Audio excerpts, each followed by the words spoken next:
Shabbat Shalom, everyone. I hope this finds you well. This week's parsha is Mishpatim, and the word Mishpat, or Mishpatim plural, should sound familiar because we've talked about it as a classification of some of the laws that we have in the Torah. And it makes sense that this week's parsha is called Mishpatim because we get literally 53 laws in this parsha. As you may remember, in last week's parsha, Yitro, is when we got the 10 commandments, the big 10 mitzvot. And essentially all mitzvot fall underneath one of those in one of the 10 commandments. Underneath, there are 613 we know in total, and all of them fall under the 10 commandments. So why do we have this parsha with sort of minutiae, all these little detailed laws, right after we have the most important laws? The Lubavitcher Rebbe taught that it was to show us that, yes, we need the big picture. Yes, we need to have the big 10, the most important ones. But then there are also smaller aspects to life that are important to be godly and to be holy in, and to watch all of our actions, whether they're big or small, because all of our lives should be conducted with God in mind, which is a lovely idea. One of the smaller laws that we learn is Kashrut, the laws of keeping kosher. In this parsha, we read that you shall not bathe a calf in its mother's milk, which is where we derive the idea of not mixing milk and meat when cooking, when eating. And so a lot of people are, what is the point of this? What is the mixed dairy meat? What does that have to do with anything? Some people say, oh, it's like not to be cruel to an animal, which is a nice idea.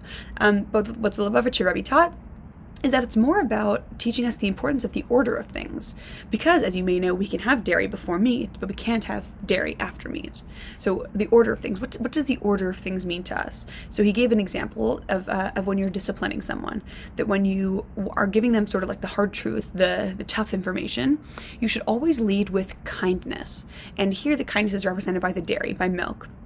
And then once you've been kind, once you've explained to them the situation, then you can, be a little bit more intense with sort of harshness, and that is represented by the meat.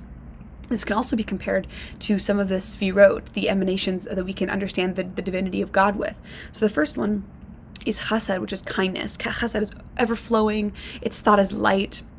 So that's how we connect it to dairy. So the idea of having lots of chesed at the beginning of something, and then having meat, gvura. Gvura is like strength, sort of intensity, aggression, and the idea is that you should lead with kindness, lead with chesed, and then go for the gevura, go for the sort of aggression, the more harshness. If you lead with aggression and try to pull back into kindness, it doesn't always work as well. But I just like that idea of making kashrut something that we have a difficult time understanding, making it into something about our interpersonal interactions, which is so lovely. Yes, that's this week's parsha.